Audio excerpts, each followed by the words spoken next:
She was taken and we don't know where. And we need your help. The disappearance of Nancy Guthrie. From a reported FBI rift to allegations of a small town sheriff mishandling evidence, it's one of the most puzzling cases in recent history. Now, the Pima County Sheriff is telling all, and we're breaking down all the bombshells. This is Scandal, presented by Law&Crime. I'm Gillespie.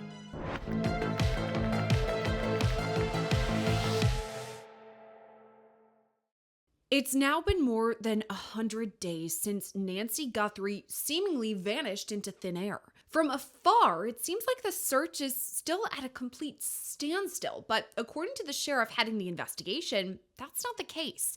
He says it's still a very active investigation, and now he's telling all. From the FBI's involvement to DNA swabs and what the sheriff calls thousands and thousands of videos to sift through, we're breaking down where the investigation is at right now, what the latest details are, and when we could hope to see some answers. At this point, you know the story. 84-year-old Nancy Guthrie, mother to Today Show co-host Savannah Guthrie, was last seen on January 31st at her home in Tucson, Arizona. Now, Nancy had been out to dinner with her son-in-law and her daughter and then returned home. And it was the next day when Nancy didn't show up to church that friends and family started to get a little concerned.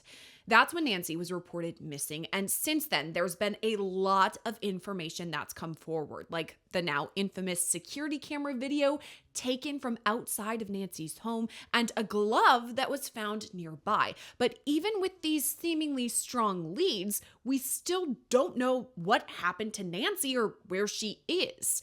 And enter the Pima County Sheriff.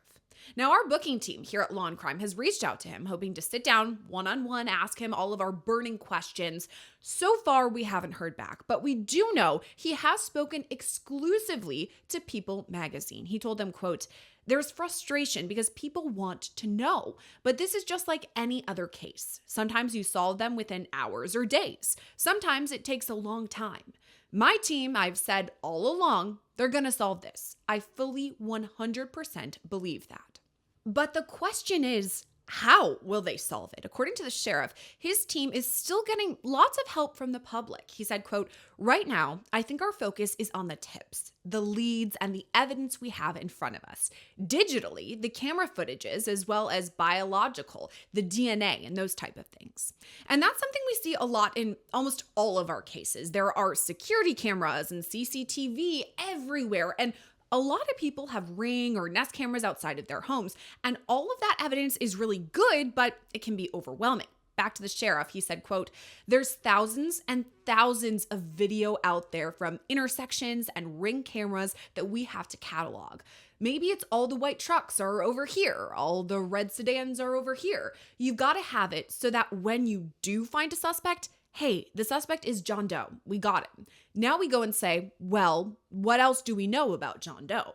So to zero in on a suspect, the sheriff says his team begins by building up a digital map and then working backwards to narrow in on the suspect to compare it all to. Oh, he drives a white truck. Were there any white trucks in the area at the time? Oh, John Doe has this cell phone number. You back up to those pieces of evidence that you gathered early on to try to make your case. But on top of all of that digital evidence, like Ring camera or cell phone evidence, there's also DNA. And as we've reported right here on Law&Crime, early on investigators found blood on the crime scene. Now, this was later determined to be Nancy's own blood, but there was other DNA found at the scene too. However, it's yet to be matched with any suspects. The sheriff told People, quote, "I know we have DNA that is unknown who the contributor or depositor is, but I think they're getting closer to finding out who that was. When the labs tell us, hey, there's nothing else we can do, well, then maybe we've got a problem. We've got a cold case. But right now, the labs aren't telling us that." And this is a big criticism, by the way, that the sheriff has faced, that the evidence was allegedly mishandled in the investigation. According to his interview with People magazine, he denies that. About the search, he said, quote, the plane was started immediately. They found blood. Search and rescue looked at the scene and realized it seemed suspicious. They did exactly what they were supposed to do. There's also been some reports of a rift between local law enforcement, meaning the Pima County Sheriff's Department, and federal investigators, meaning the FBI. Just this month, FBI Director Kash Patel appeared on the Hang Out with Sean Hannity podcast, where he said, quote, "What we, the FBI, do is say, hey, we're here to help. What do you need? What can we do?" And for 4 days, we were kept out of the investigation. However, the sheriff pushes back on all of this. He told People, quote, "Director Patel has his rights to his opinions, but the FBI was with us day one. We've always had a working relationship." So according to the sheriff, state and federal investigators are still hard at work. He didn't really give us hard and fast specifics, which we're going to dive into during today's interview, so stick around for that. But the sheriff did mention the mounting pressure of it all. He said, nobody wants to make a false arrest. Nobody wants to falsely accuse somebody.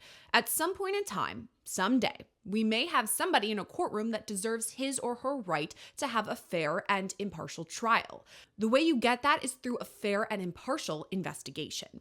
But at this point, we the public feel no closer to having any answers. The sheriff mentions that and the difficulty the Guthrie family too must be experiencing. He said, quote, "The public is frustrated. Even the Guthrie family, every passing second must feel like 100 days because they don't know. What matters is moving forward carefully so we don't make mistakes or falsely accuse somebody or make a bad arrest." And we can't forget the level of star power behind this case. Millions of Americans regularly wake up with Savannah Guthrie in their kitchens. I mean, starting their day off with the Today Show. And for her own mother to disappear, the publicity of this missing persons case was giant. So too were the allegations of ransom requests that even the Guthries have addressed in posts on social media. We too have heard the reports about a ransom letter in the media. As a family, we are doing everything that we can. We are ready to talk. However, we live in a world where voices and images are easily manipulated. We need to know, without a doubt, that she is alive and that you have her. We want to hear from you, and we are ready to listen. Please reach out to us. Savannah Guthrie herself has been outspoken, saying her family has received numerous ransom demands, but only 2 that could possibly be authentic. She said on a recent appearance on the Today Show, quote, "Well, the investigation is still going, and people have worked tirelessly, and we see that, but we need answers. We could not be at peace without knowing." Since Nancy's disappearance, the FBI has reported receiving at least 13,000 tips. Since then, according to the sheriff's recent interview, the tips have not stopped. He said, quote, "We still get calls, we still get tips, even if the tip is from last night, 102 days later, because it might be somebody calling saying, somebody in this neighborhood doesn't look right. We tell our folks here in Pima County, if you see something suspicious to you, call us." All right, so the sheriff answered some questions, but I still have so many more, like namely, where is Nancy? Let's bring on today's guest to ask that question and so many more. It's retired police sergeant Troy Hillman, author of Chasing Down the Zombie Hunter, the true story of a small town accountant, an elite group of detectives, and Arizona's most terrifying cold case. And as you heard there, Troy is out of Arizona where all of this is happening. So Troy, great to see you. Thank you for coming on Scandal. And let's start with the newest info, the fact that the sheriff has come out, dropped a couple of bombshells in his exclusive interview with People magazine. What were your big takeaways from that interview? Yeah, it was interesting. I think it was time for some form of update. It's been over the 100-day mark, so I think it was incumbent upon him to say something. But basically, he kind of revisited some of the same topics that he had already covered, which was, they're still reviewing video evidence, they're still looking at the DNA, they're still reviewing the tips. So to me, there was some nuggets of maybe possible new information, but there really wasn't a lot. It was just kind of like, hey, we haven't forgotten about this, we're working hard, and it takes a lot of time to go through all this information. Yeah, it's tricky. He's in a tough spot because honestly, everyone wants answers. Of course, the Guthrie family, number one, paramount, but all of America and honestly, maybe even parts of the world have been watching this case, assuming that it would be wrapped up much sooner than it is. Like your point, it's been more than 100 days since all of this. And something I found interesting in the interview with the sheriff is that he said, my team is gonna solve it. I've said it from day one. I'm confident we're going to solve it. That to me, I mean, he's got confidence, but is it too far to say, nope, we're almost there, we're going to solve it? What are your thoughts? Yeah, I mean, I always told my families, don't give up hope. There's new advances, new techniques. All you need is one little morsel of information to lead you in a certain direction, and then the whole case could unravel and you could solve it. So never give up. But also, and I hope when he's including his team, it's also the federal authorities, because I know there's been a little bit of a beef between the local and feds at this point. Some things have been said. So, I think, don't give up hope. It's not by no means what we would call a cold case at this point. And you just got to keep looking at information and finding that missing puzzle piece. It's somewhere in there. Yeah, I mean, you never know what is going to be the thing that really triggers, okay, the waterfall essentially. Like this one little tip leads to all these other things, and all of a sudden we have our suspect. So you're right, I think, in saying never give up hope. They're still investigating it. But something you pointed out too, this is kind of interesting. With this case, there has been beef, as you called it, between the local, so the Pima County Sheriff's Department, and then the federal, meaning the FBI here. And okay, so I'm just going to take you back. I love Criminal Minds. It's one of my favorite shows ever. It's about the Behavioral Analysis Unit of the FBI. And they always talk about, in the show, they say like, well, we have to be invited in by the locals. Is that true? Would the Pima County Sheriff's Department need to invite the feds in for this case? Because according to the FBI director himself, we were there, we were ready to go, but for 4 days, Pima County didn't want us there. Whereas the Pima County Sheriff says, we had them from the start. So long question, do they have to be invited in, the FBI? That's a great question. It's a tough one, but technically it is the jurisdiction of, knowing what they knew at the time. It was the county sheriff. That was their investigation. If they had direct evidence that the perpetrator or the victim had gone across state lines, then the FBI could intercede. And there's also, if this looked more like a kidnapping, the FBI would have jurisdiction. But typically, it's a kind of a meeting of the minds. The FBI is there to basically provide resources, such as their labs, their digital forensic experts, the BAU which you referred to come in. But at that point, the first couple of days were bizarre because it started out just as a missing person, and then it led to hey, there's blood, there's evidence of that she was abducted, and then it just kind of unfolded from there. So the truth is probably somewhere in the middle, but between each side. But unfortunately, things there are egos in law enforcement that get involved. So sometimes those come into play.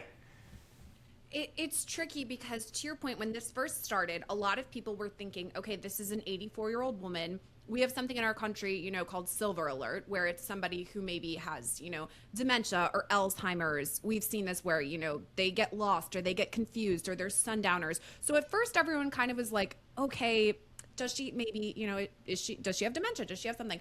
And then immediately the sheriff is like, no, she's smart as a whip. It has nothing to do with that. Savannah Guthrie and her family came out and said, no, she's sharp as a tack, I think that they said. And it's nothing to do with that. And then you're right. We saw the blood. We saw the video from the Ring camera, so much going on. And so I can understand how everyone, FBI, local law enforcement, everyone wants an answer. But to your point, there are egos involved in all of this. And that's another thing, too, is that the Pima County Sheriff himself has received kind of a lot of flack for this because people are saying, what is taking so long? It's been more than 100 days. Is this guy just not prepared for all of this? It's small town Tucson. We see not prepared for this national manhunt situation. I mean, what are your thoughts with that? And again, I'm not trying to cast stones. I know that this is a really uphill battle, and it seems to me that he wants Nancy found and is working hard toward it.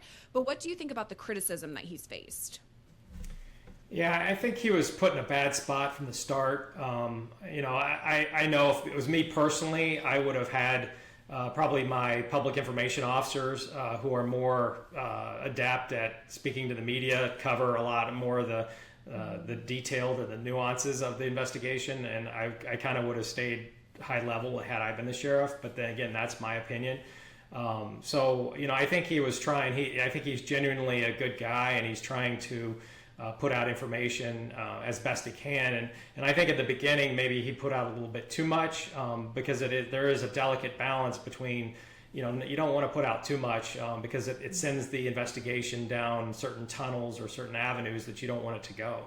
So I always call it a tightrope, because you're trying to give the community information. You've got all kinds of influencers, you've got all kinds of social media, you've got internet sleuths trying to figure this out, and they want to help, but you have to kind of balance that with, hey, let's let our investigators do their job and methodically plod through this investigation, because ultimately they're the ones that are going to have to testify in court if and when she's found, and then if and when we get the perpetrator.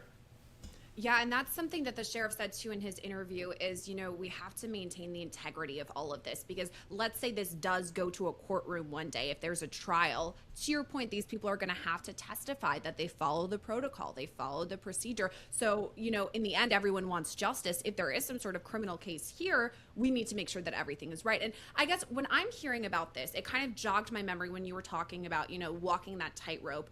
If we go back to the Idaho 4, this happened in November 2022.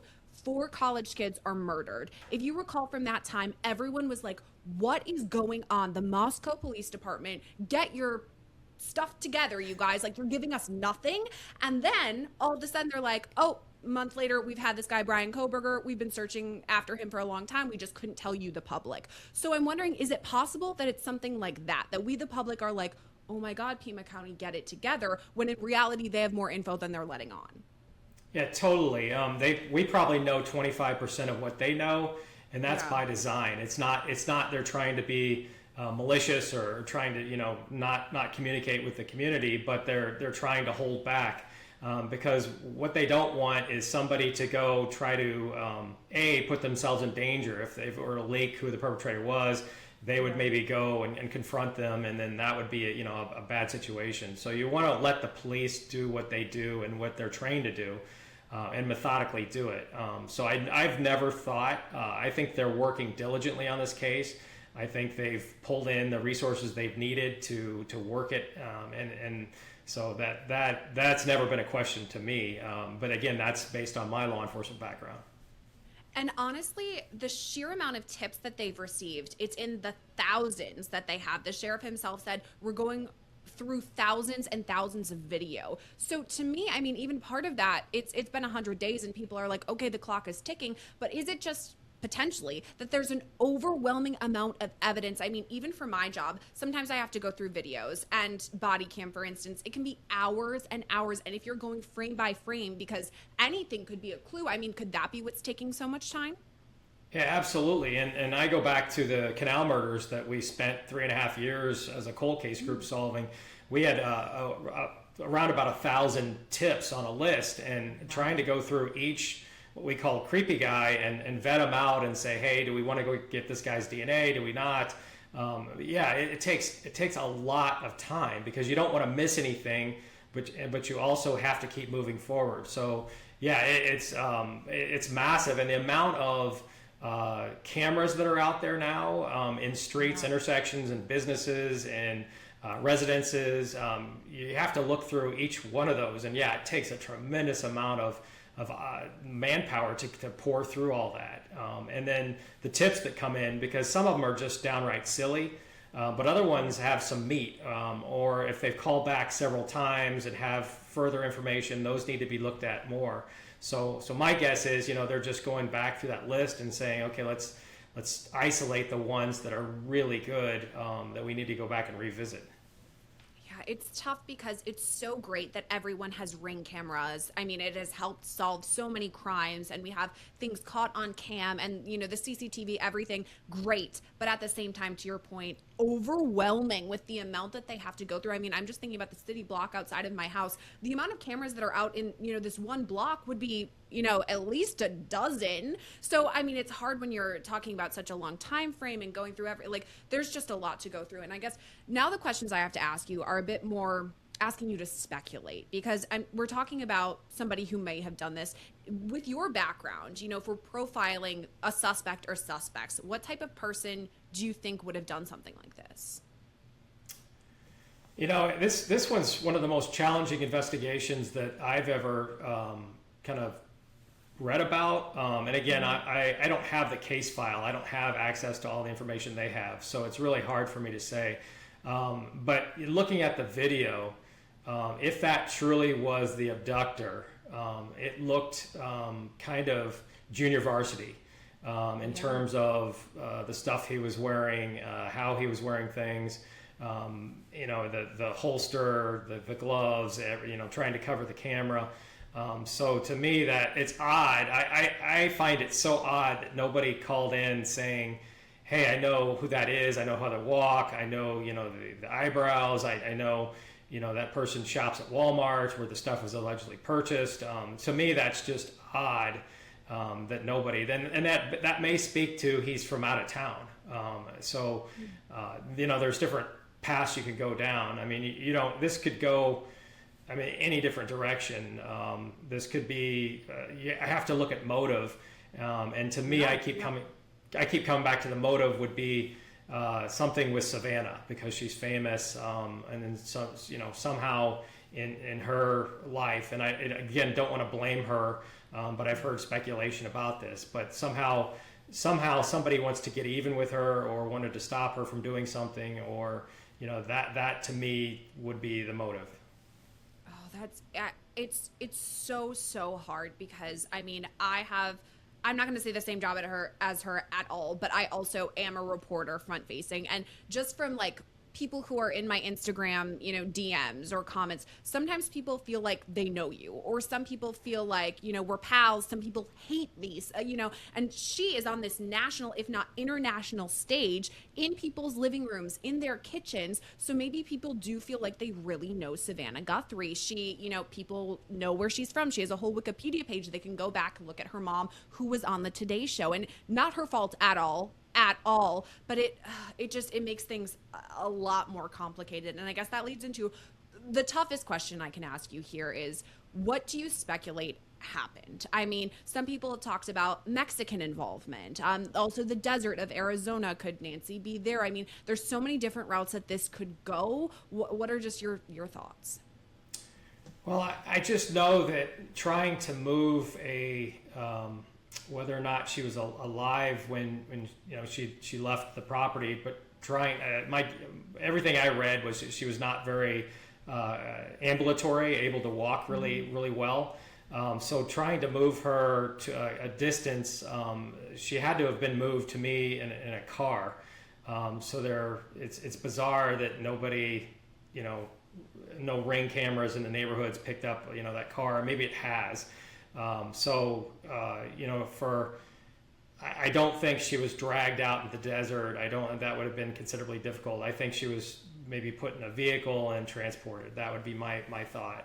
As to where it is hard to say. It is odd that there's a huge reward out. I mean, it grew to over $1 million, and nobody has basically step forward to claim that. So that's odd to me too.